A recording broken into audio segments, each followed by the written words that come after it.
Sull'asfalto della A4 è ancora visibile un'enorme chiazza di sangue, è l'ultimo istante di vita di una donna che è stata trascinata dal mezzo pesante che l'ha travolta e uccisa dopo che era stata lanciata dal cavalcavia.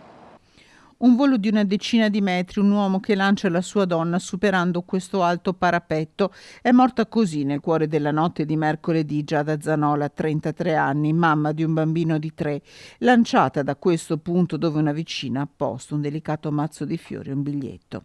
Quello che all'inizio sembrava un gesto volontario si è trasformato nel quarto orribile femminicidio in Veneto in pochi mesi. A fare parziali ammissioni il compagno Andrea Favero, camionista di 39 anni, fermato e portato in carcere con l'accusa di omicidio volontario aggravato. Su di lui si sono concentrate da subito le attenzioni degli agenti di polizia. Man mano che gli investigatori sia della polizia stradale che della squadra mobile della scientifica raccoglievano gli elementi, non collimava appunto con l'ipotesi di un suicidio.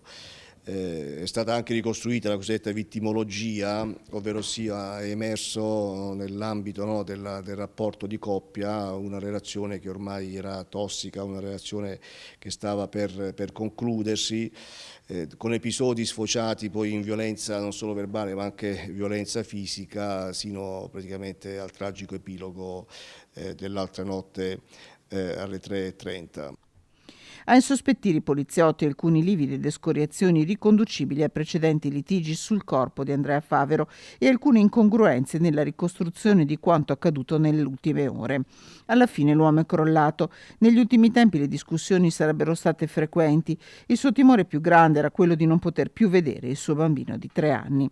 Dopo la lite che, secondo quanto detto dal 39enne, sarebbe scoppiata proprio sul cavalcavia, che dista poco più di 1 chilometro dalla casa dove si erano trasferiti 1 anno e mezzo fa, il tragico epilogo. L'unico dato certo è delle 3:30 della notte del 29, del corpo della giovane che appunto è sulla sede autostradale. Alcuni automobilisti la evitano, fanno le segnalazioni, poi purtroppo verrà arrotata da un camion, quindi questa è l'ora certa e c'è tutto un altro aspetto da contestualizzare.